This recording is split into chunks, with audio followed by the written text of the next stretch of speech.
has the first question first, and I'm going to go with, what do you think will be the worst challenges facing Connecticut in the next 2 years, and how should the legislature address them? All right, thank you for the opportunity to answer that question, and thank you for hosting this debate. As an educator, obviously for me, the very first thing I think about are what the needs of our children are. I'm an educator, so I'm still working every day with children, and I see how difficult it is for some families to actually engage online, even with the services that we're providing as a school. The level of engagement in online education is not the same as it is in person. And I have a fear that many of our children are really missing out. And as we all know, education is the key ingredient and one of the prime determining factors in life outcomes for children. And so I think that's an area where we're going to really need to do a lot of work. One thing that I've been paying attention to is in Pennsylvania, there's a Republican bill going through the Senate right now, which allocated some of the CARES funding to for families to have vouchers. And excuse me? Oh, Mr. Sims' mic went live. Please ignore that. Oh, sorry about that. All right, I get to say reclaiming my time. I've been wanting to use that in political opportunity. So, I really like the voucher system that they're trying to pass, which will give families opportunity to choose academic and enrichment support for their children. I think any opportunity that we have to empower parents to make those choices for their children is paramount. And now in COVID times, I think it's really a highlighted issue that we need to focus on. So I would say education is key, and providing opportunities to parents to make some decisions for their children is paramount. Thank you. Thank you. Mr. Duff. Well, thank you, and good evening, everybody. Thanks to the League for hosting this debate and for hanging in there for a long evening. So I think the answer for me would be to make sure that we, over the next year or so, we get through the COVID pandemic and do it in a way that we keep people healthy and safe, and that we let science lead the way.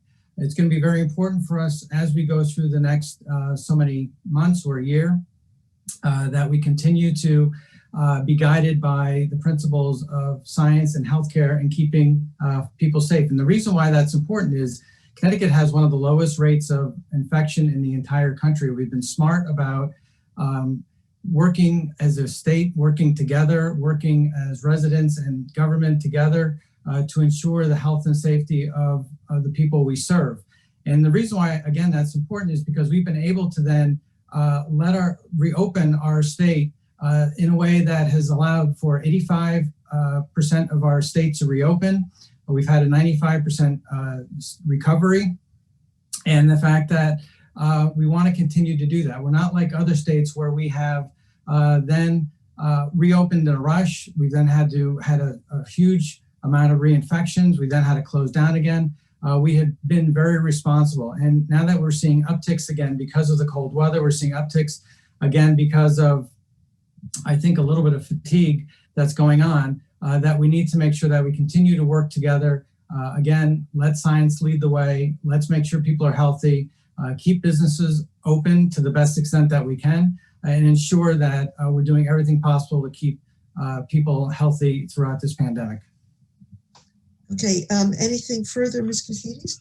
Yes, I would just like to say that I would have very much liked to see that the people of Connecticut had some representation in the legislature. I think Governor Lamont initially took the reins and, helped get things in Connecticut settled down quickly when we didn't really know much about the pandemic. But as we started to learn more about the virus, I think that the legislature should have convened and been part of that decision so that the people would have had a voice in the process. I also would like to say that, I'm sorry. That was time. She held up. Oh, okay. I didn't see it, so I saw you nod, but all right. I apologize. All right, Mr. Duff, do you want to say anything further on this? Yeah, I would just say that I do believe that Governor Lund has been doing a good job on the COVID response. As a legislative leader, been in constant contact with him and his office, his staff. Legislators have also been in part of key decisions by having committee meetings and others. So from a standpoint of, has everybody been involved? Has everybody had information? Have we been working together cohesively in a bipartisan way? I would say that is the case. Okay, thank you both. The next question goes to Mr. Duff first. And it's the one on Connecticut's educational system. How do you think we solve the problem of two Connecticut's, which serves high-income students well, but is failing many low-income students? Yeah, I think that's one of the most important questions we could be asking at a debate like this on education. That has been a passion of mine since I got into the legislature. And just to remind folks that, you know, not only as a state senator, but as a dad with kids in the public schools, as a realtor in town, I feel very much of one of the strongest advocates for our schools, and also as a product of the Norwalk Public Schools and a former long-term substitute teacher. You know, when a few years ago, I helped to rewrite the education cost sharing formula that has a 10-year phase-in. I would have preferred 5, but we made a budget agreement with the Republicans when we had our bipartisan budget that actually helps to bring money to our urban areas. The reason why that is the case, and it brings much more money into Norwalk, is because it finally funds poverty, it finally funds concentrated poverty, English language learners, and brings down the property value percentage so that more money will go to places like Norwalk. We have a lot of school districts in Connecticut that have declining populations. Norwalk and most of our urban areas actually have accelerating and increasing school populations, which is why it's really important for us to make sure that we are working on our education cost sharing, and why I was very, very proud when we had our bipartisan budget to be the person in the room that said, if we don't have a new education cost sharing formula, we're not getting a budget. And so that helped bring everybody to the table. I also say that it's important to make sure that kids have good infrastructure and that we're doing everything we can to support our teachers, which is why I was very proud to help shepherd through the new Norwalk High School, help shepherd through money for Jefferson School, for Ponus Ridge Middle School, the new Oxford School in Darien, windows and other infrastructure for West Rock School. So all those things are very, very important for our kids and ensuring that they get a high quality education, because if you don't have that education, you won't have the skills to meet the high demand jobs here in the state of Connecticut. Okay, thank you. Same question to Ms. Kousidis. All right, so I think that my opponent is pushing forced regionalization, and I think that forcing school districts to regionalize without considering the unique needs is not a smart way to manage education for children in the state of Connecticut.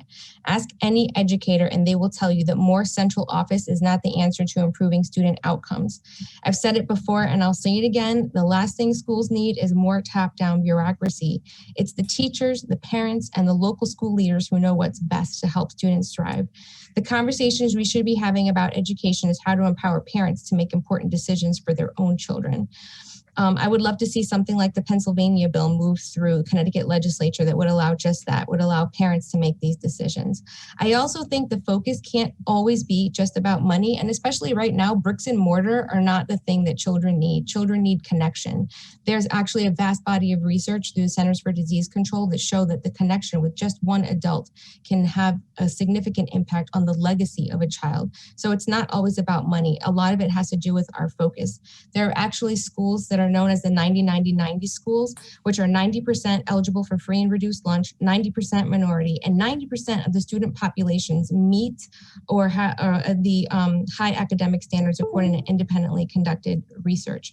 So I don't think it's always about money. And I would like to add about recent legislation that my opponent passed, that 20% of the new school budget is going to be shouldered by Norwalk residents, and that we are going to lose priority to the regional school that he wants to plan for Norwalk as a result of this bill that just passed.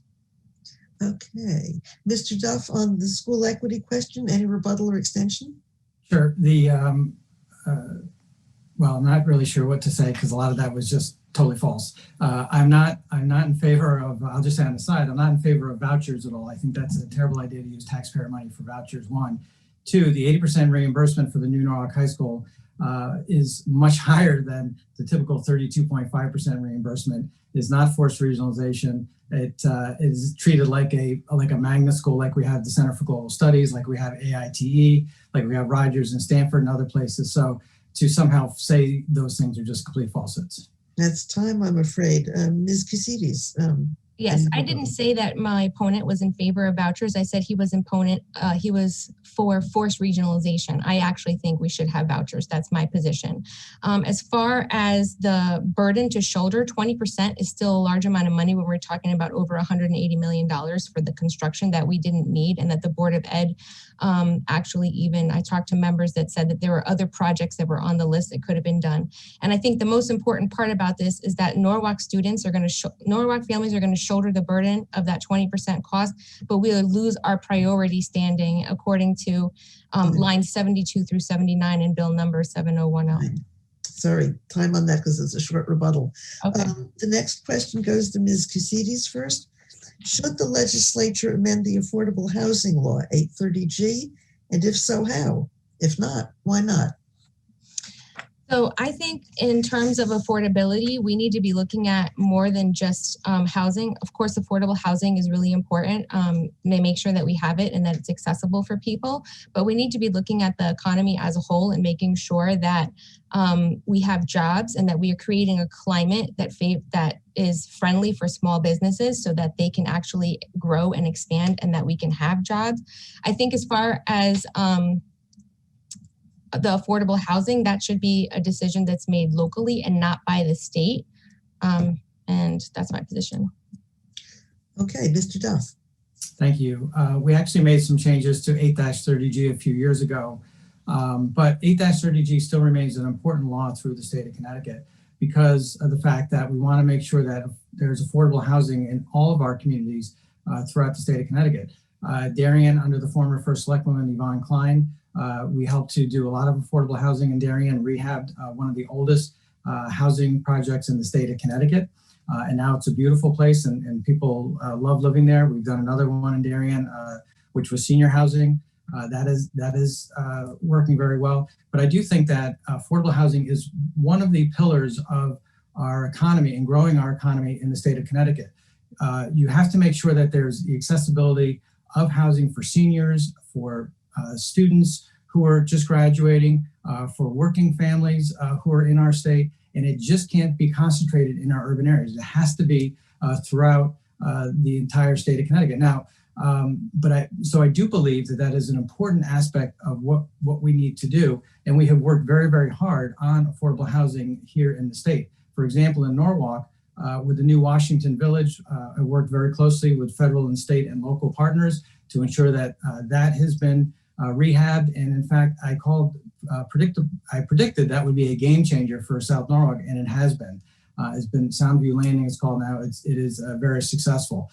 So we need to continue to work on affordability for our housing stock, and it is a tremendous part of our recovery and of our future sustainability for our economic competitiveness here in the state of Connecticut. Okay, any rebuttal or extension, Ms. Kousidis? Yes, I just want to say that I do support affordable housing. I think we should have it. My only position that is different from my opponent is that I think that these decisions should be made by the local community and not by the state. There is a move now to make local zoning part of state decisions, and I don't agree with that. Anything further, Mr. Duff? No. Okay, thank you both. Next question will go to Mr. Duff first. Are you in favor of tolls on Connecticut roads? Why or why not? If not, how would you pay for the necessary repairs and modernization? Well, we certainly know that there is a big transportation crisis in the state of Connecticut. We have over $100 billion worth of needs to fix our state. So for example, locally, we have to make sure that we do our Route 7 Merritt Parkway interchange. We have to make sure we finish up the work on the Merritt Parkway. I'd love to still see Super 7 go through. all the way to Danbury. That is a vital economic part of our recovery here in Connecticut. And so there's the Mixmaster in Waterbury, the Aqueduct in Hartford, so many projects, keeping our trains together. Those are all very, very important issues. The proposal that I had supported was trucks only tolling on our highways. And I thought that was important because of the fact that trucks do most of the damage that we have here in our state. And that having truck tolls would provide the necessary revenue to keep our transportation fund together and ensure that it had adequate amount of money into it to make sure that we were able to do our projects. So, so from a standpoint of trucks only, I would support that. And I have been on record of supporting that. And there are other aspects that we can find additional money to do that as well. I will just say proactively that a lot of people say that we have raided the transportation fund. That is absolutely not true. We've put more general fund money into our transportation fund than ever before, and we've actually done more projects than ever before in transportation. The fact of the matter is that there's just more projects right now than there are funding because of an aging infrastructure.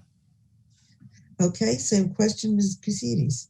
Thank you. And it should come as no surprise to anyone, least of all myself, that Bob Duff supports tolls or anything really that has to do with more taxes, because he's voted for increasing our taxes just about every opportunity he's had in his legislative career, including 2 record-breaking years in 2011 and 2015. And more recently in 2019, where he just passed a nearly $2 billion tax hike and did nothing to stop $350 million in raises for state employees, by the way. But when we talk about how to fund anything in this state, it doesn't really matter what we're talking about funding, because Democrats have consistently forced only one option, and that's increasing taxes on Connecticut residents. And Connecticut residents already pay the 2nd highest taxes in the country. As a state leader, my opponent is responsible for, again, some of the greatest tax hikes in our state's history. And again, without doing anything to stem our spending.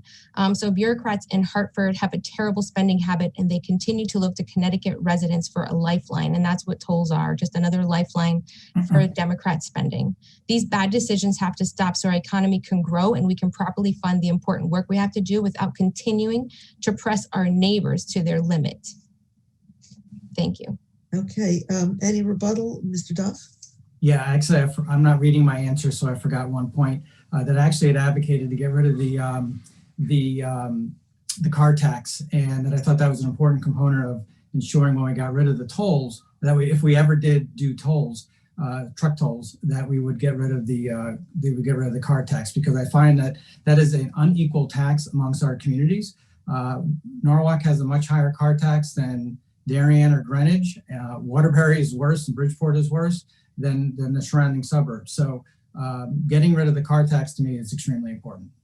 Okay, anything further on this, Ms. Kousidis? Yes, I love that my opponent just said unequal car tax, and he's trying to take a jab at me because I'm not a 20-year career politician, and I do have my notes here because this, that's what I need to do. So I'm just going to refer to them actually right now to a place where it says that there's a 0.5% increase that just passed because of the Family Medical Leave Act. But guess what about unfair taxing? That 0.5% applies to every Connecticut resident except for unionized state employees. So when we're talking about fair taxing, let's be comprehensive. And I have it actually highlighted in my notes that I'm not ashamed to show people, that I will continue using.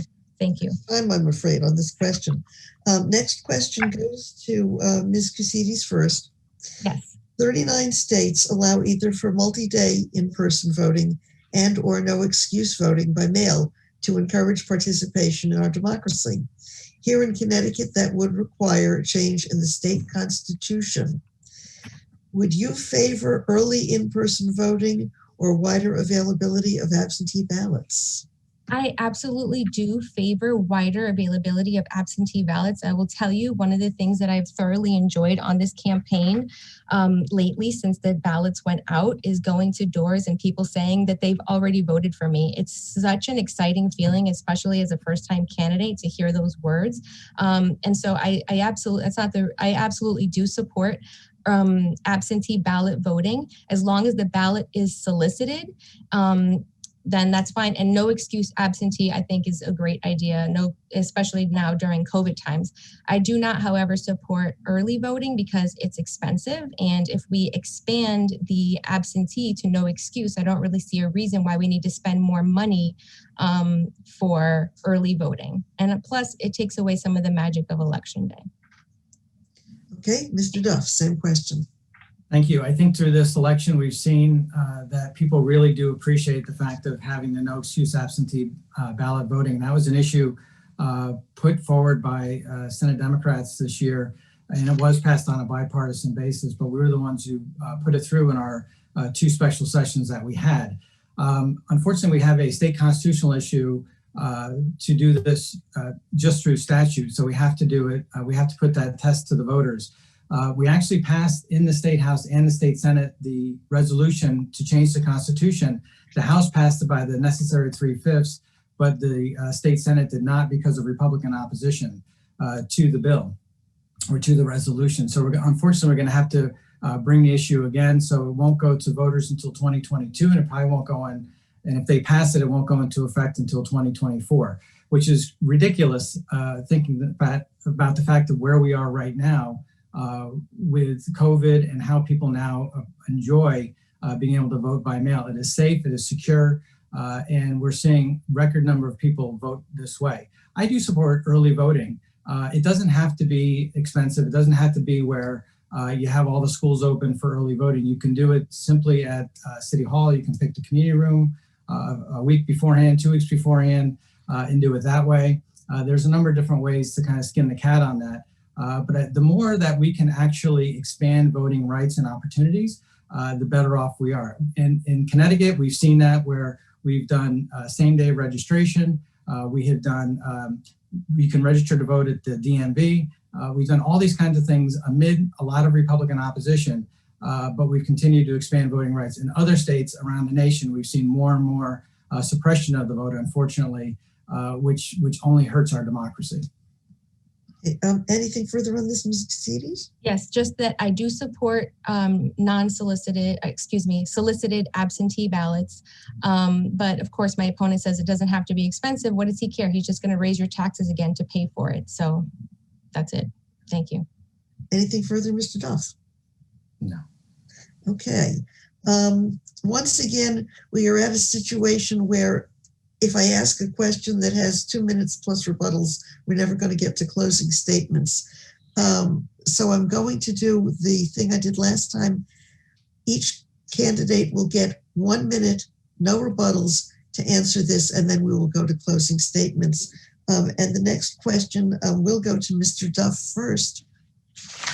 We saw Black Lives Matter demonstrations in many cities and towns in Connecticut this summer.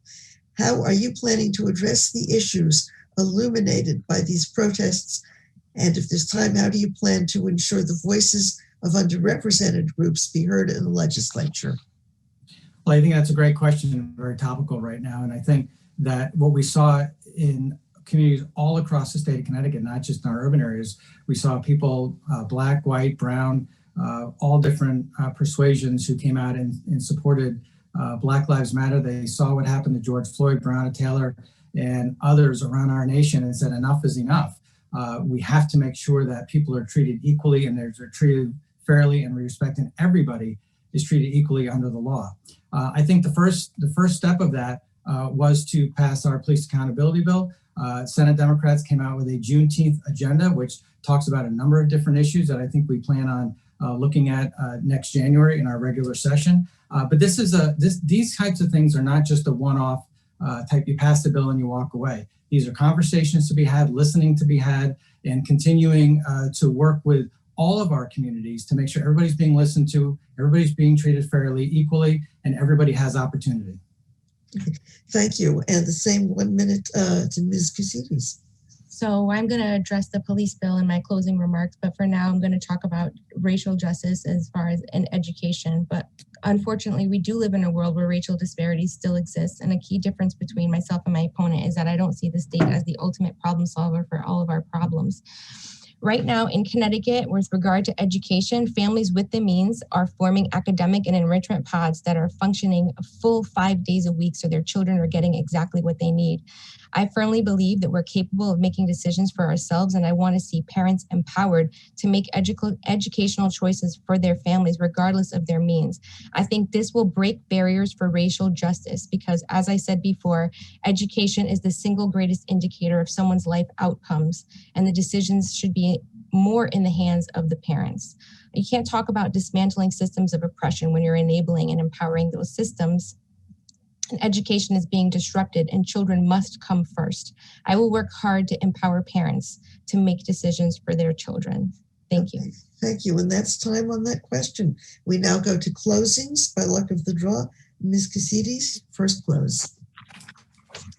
So first of all, I'd like to thank the League of Women Voters for hosting this event this evening, and a big thank you to everybody watching. I'm grateful for this opportunity. As you know, I'm running for state senator of the 25th district, and this is my first time in office. I chose to run at this time in my life because it's time for a change in Connecticut. Our taxes are increasing exponentially. Policy recommendations to take over local control of education and zoning and the safety of our communities is under fire. I'm tired of watching this happen. We need someone in Hartford that knows how to listen and how to find common ground. My opponent has proven that he doesn't care to do either. He's voted with his party 100% of the time and is a proven partisan. We need unity, and we can only achieve that with leaders that listen.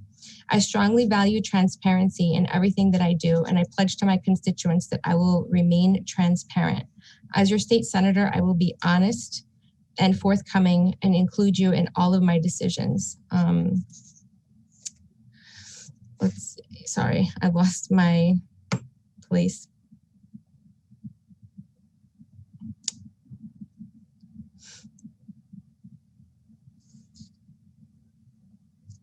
Well, sorry, I'm done. All right, thank you. Mr. Duff, closing statement. Thank you. And again, thanks to the League for hosting us tonight. I would just say to the voters of Norwalk and Darien, if you believe in your heart that I served you well, I humbly seek your support for re-election. As you know, public service is my passion, and I love what I do. I love representing the people of Norwalk and Darien.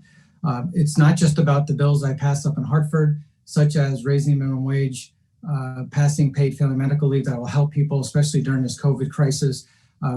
It's also about bringing funding back to Norwalk and Darien for projects such as the new Norwalk High School, funding for our parks like in South Norwalk, or other projects that are very, very important to our community. Oxford School, Jefferson School, all those kinds of things that are extremely important for everyone. But it's also about helping constituents. I've literally helped thousands and thousands of constituents over the years. So whether it's fighting a state agency or a city agency, whether it's fighting for consumer protection, whether it is ensuring that I'm helping to get their lights back on or their cable service or Wi-Fi back on, is all those kinds of things that help to ensure that you know that I'm there, that you know I'm available, happy to assist, and I'm approachable. You see my lawn signs around. It has my personal email address. It has my home phone number on it. So I am extremely accessible and always have been and always will continue to be. So again, if you believe in your heart that I've served you well, I humbly seek your support. It is an honor and privilege to serve the people of Norwalk and Darien, and I thank you for this opportunity to do so. Thank you so much.